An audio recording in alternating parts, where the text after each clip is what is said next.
Hi, my name is Chris Smith. I'm currently serving my 15th term in the U.S. House of Representatives. I first got elected in 1980. I'm a Republican. Married, 4 children, and 2 grandchildren. And so nice to talk to all of you today. In Congress, I serve on a number of commissions and boards and the Foreign Affairs Committee. I work on human rights, humanitarian issues, and this may be of some interest. When it comes to actually writing laws, the GovTrack, an independent watchdog, says that I've actually authored more bills than just about anybody else in the House that have become law. I'm a very, very aggressive lawmaker. I believe if you take an idea, you run that idea until it becomes law. And I've done that on a myriad of issues, from human trafficking to religious freedom to issues dealing with homelessness, a number of healthcare issues. And in Congress, and this is a direct result of input from the people in our district, I've actually formed a number of caucuses and authored laws dealing with autism, Lyme disease, and a number of other disabilities, developmental and mental disabilities, taken right from people who have brought those issues before me. Lyme disease is one of the biggest issues in central New Jersey, third in terms of prevalence in the country. And I chair the Lyme Disease Caucus, and we're working very hard to increase funding for research and to ensure that people who have chronic Lyme are given adequate care, especially antibiotic treatment, for whom many that has been denied because of lack of insurance payment. So I really believe in making sure people, to the greatest extent possible, are served by the federal government so that health care is provided, that opportunities for growth, jobs, which is now a extremely serious problem with this jobless recovery.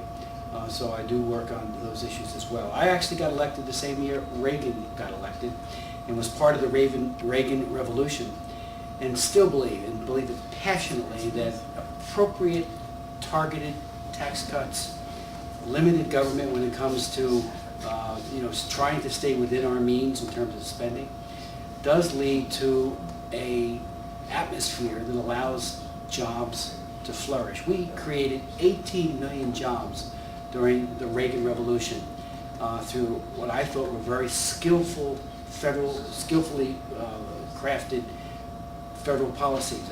And then, frankly, I worked on a lot of other issues like workfare, turning welfare into workfare so that people who are able-bodied can experience work in exchange for their funding.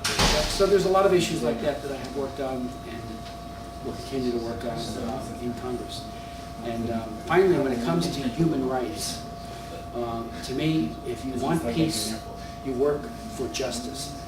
And unfortunately, we live in a world that is awash in human rights abuse, whether it be torture, religious persecution, and other issues. I actually chaired the Human Rights Committee for 8 years in the Congress.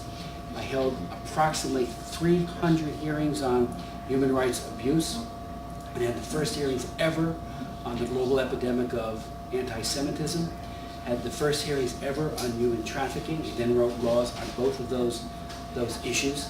And matter of fact, I even had a hearing, the one and only hearing on the PLS and its human rights abuses, which unfortunately we now know with Hamas in charge of the Palestinian cause is among the worst abusers ever. So to me, human rights is not an issue over there, it's an issue that affects us right here. And if we want a peaceful world, we need to be working for justice everywhere. Let me just say to the Lakewood School readers that my office is here to serve. We take very seriously every phone call, every letter, every email, and when somebody calls us, we do respond. We don't always prevail in working with a federal or a state or a local government entity, but we do become your advocate. I believe that casework is the essence of serving in Congress. Yeah, I read a lot of laws. Very often they're a direct result of what I've learned from the casework. But we want to be your advocate. And when somebody, I'll never forget, we got an email, they didn't even call us, when some little girls were trapped in the Republic of Georgia after a Russian invasion a couple of years ago. And they wanted to know what we could do to help those two little girls get out of that very dangerous situation. I dropped everything and for a week made phone call after phone call, and when I realized that our own government was not doing what it ought to do, jumped on a plane, went to Tbilisi, then advocated and helped get those girls out and into safety. Same thing happened when David Goldman made an appeal for his son who was kidnapped to Brazil, and for years was running into brick wall after brick wall. My wife and I watched him make that appeal, because he actually doesn't live in my district, and was so moved by that appeal. 2 days later, I was meeting with him in my Whiting office. 4 days after that, I was in Rio de Janeiro, and especially in Brasilia, meeting with government officials to advocate for his son's release. And it took a full year, full court press. At the end of the day, David Goldman was reunited with Sean, and now they are a happy family. And I know, because I talk to him every week, Sean is doing very well and adjusting and adapting extraordinarily well. So what I'm saying is, give us a call if you have a need or something where we could be of service, and use our offices. I have excellent staff, people who are empathetic and very professional, and I jump in with both feet, roll up my sleeves, and we're there to serve. The essence of government work is service.